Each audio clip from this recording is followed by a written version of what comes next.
Yes, let's go down to the sidelines of the Superdome for the first time this evening. Join Olivia Harlan Dekker, who has news of the increased security around this huge game tonight. Well, thank you, Neil. It was just a little over a month ago that the city of New Orleans suffered a terrible tragedy. A truck ramming terror attack just about a mile away from this stadium on Bourbon Street on New Year's Eve claimed the lives of 14 people. Some of the survivors will actually be in attendance tonight, as well as first responders, and some of the family members of those lost will be here as well, as they were gifted tickets from New Orleans Saints players and Philadelphia Eagles players. You can see there the memorial that's on place on Bourbon Street. It's made a lot of us emotional this week in the stark contrast to the joyful, jubilant environment of this city.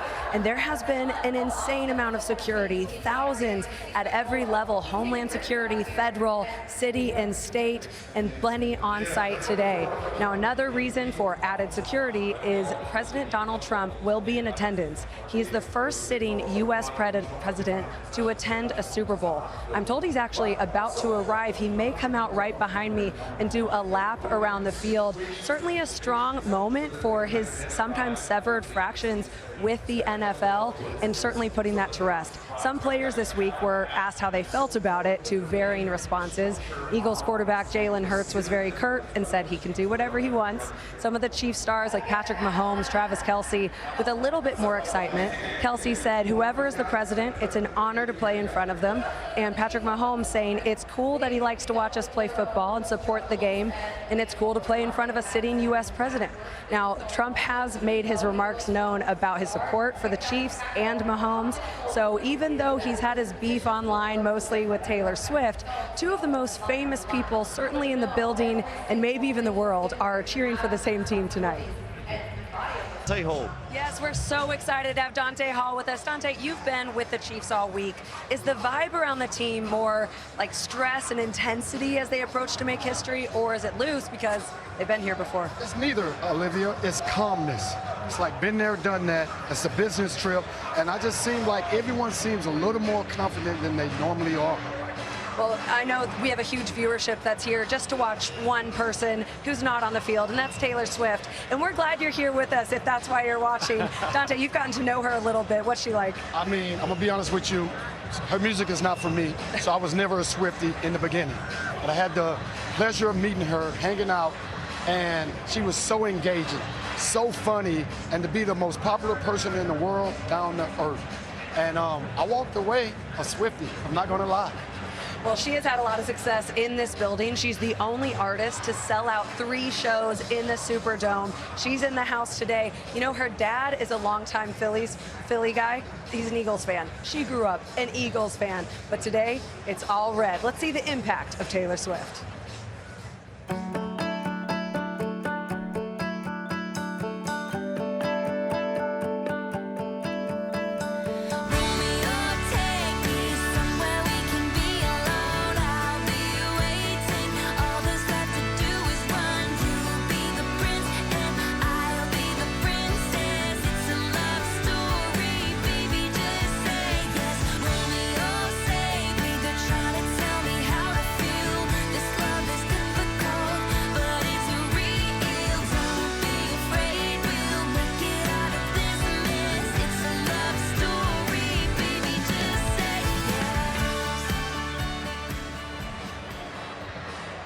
Okay, I wish you guys could have seen Dante's face as he watched that back. He could not believe some of those numbers, but probably the most important number in 2024, Chiefs are 9-0 when Swift is in attendance. And Travis Kelce's yard per game, everything, his stats go up when she's in attendance. Do you think that'll play a little factor today? I do. We here in Chiefs Kingdom, we love Taylor, because every time she's in attendance, we win. So, you know, we love her. She's guaranteed going to be wearing red today and not that eagle green. Speaking of what you're wearing, can I see your shirt real quick? Look at this, guys. You said you think it's Travis's last game. Why do you think that? I really do. Just listening to him talk in interviews, he sounds like a guy that when they win, that's going to be the perfect way to walk out. You can see in this play that he's kind of been slowing down a little bit. If we see it, he knows it, he feels it. I think he goes out on top today as a 3-time Super Bowl winner. Well, he's coming off of his worst playoff game by a long stretch, just 2 catches in the AFC Championship game for 19 yards. He's going to try to right the ship a little bit today, and if it is his last game, like you predict, he's got nothing to lose. Yeah, nothing to lose, put it all on the line, but he can make an impact more than just catching the ball. You obviously have to double team Travis, focus coverage on him, so he can impact in more ways than just catches. He's 3 catches shy, by the way, from passing Jerry Rice for a Super Bowl record. This is a tight end we're talking about, folks. How has he changed the position and changed this Chiefs franchise? I mean, he's changed it for, like, the greater good because, you know, they've been in so many Super Bowls, 7 straight AFC Championship. There's a reason why Patrick Mahomes is considered one of the greatest. He has one of the greatest tight ends of all time. How do you think he gets over his poor AFC Championship game performance? I just think, you know, the focus is going to be obviously on Patrick Mahomes. I think he needs to just do what I think he's going to do and just lay it all on the line, give his body up, and just focus on this one game. Okay, just one game left to do it. Back to you guys. Thanks, Olivia. Thank down to the sidelines, where I'm going to guess Dante Hall is ready to run back the opening kickoff. He is. Dante, I have a question for you. What's the background on your cell phone? It'll be my kids.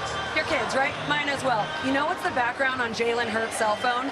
It's him walking off the Super Bowl field 2 years ago with Chiefs confetti falling behind him. This man is ready for his chance at redemption. What's going through the Eagles' minds right now as they're almost at that chance? I think right now they're filled with so much excitement and feeling confident, right? But they're going to have to tackle a machine being the Kansas City Chiefs. You're a return specialist. This is the first Super Bowl with the new kickoff rule. All 13 kickoffs last year went for touchbacks. What are you anticipating in that phase of play as we're approaching the first kickoff? Well, I'm hoping I see one of the greatest returns, or the greatest return in NFL history, was Devin Hester took the opening kickoff to the house. I'm hoping to see that today, and I'm hoping it's number 81, Nico Remigio. He's a stud. Okay, toes about to meet leather. Let's send it back to you, Neil. Thank you, Olivia. You said something this week. The offense and the defense, they wash each other's hands, and special teams is the soap in the middle. How did that play out in Super Bowl 59? Man, if you can't tell by the score and the relentless effort of the guys, it played out perfectly, man. Ain't no more deserving group than our group, and the guys worked so hard, man. And mostly, we got to thank God above for bringing us here, man. We went from 2-2. We had a turnaround during the bye week, and we just kept working and kept our heads down. You mentioned you started 2-2. People were calling for your coach's head. How did that rally you guys as a team? Man, we just love our coach, and we rally around him, and, man, we just try to work. We just try to work, and we focus on us every day, man. And they said defense dead, defense can't win championships. I like to say otherwise, man. Who says defense doesn't win championships? Y'all nearly posted a shutout in 3 quarters. How good did that feel as you kept looking up at the scoreboard? Man, all I got to do is say shout out to Vic Fangio, man. That man, I know he old, but man, he got so much knowledge left in there, and I can't wait to just take it from him and just take all the knowledge that he could give to the game, man. He's an amazing coach. You all gave him a good gift today. He was 0-8 against Patrick Mahomes until today. So how good will that feel to give him a hug after? Man, it just felt great giving him a hug and seeing that smile on his face. Welcome to New Orleans, the Big Easy.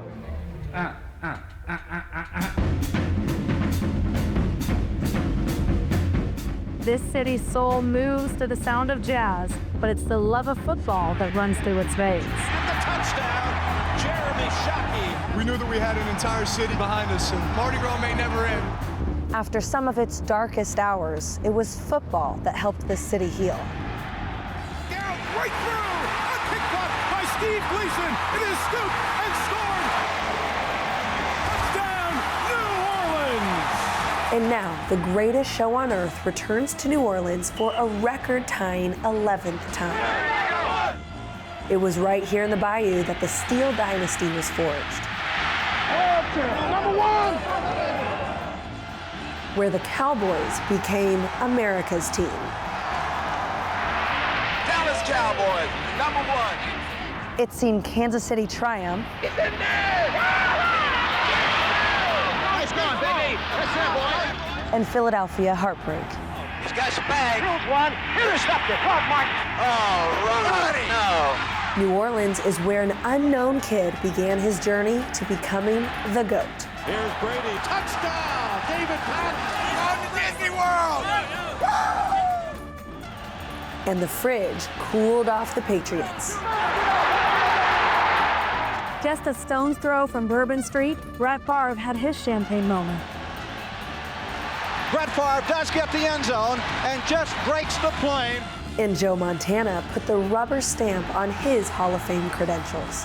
Joe Montana, his third Super Bowl MVP award. Only in the city that never knows when to call it a night could this happen during the biggest party of the year. How does this happen? This is insane. So now, New Orleans takes center stage once again. Will we see another unforgettable moment in Super Bowl history? We're about to find out.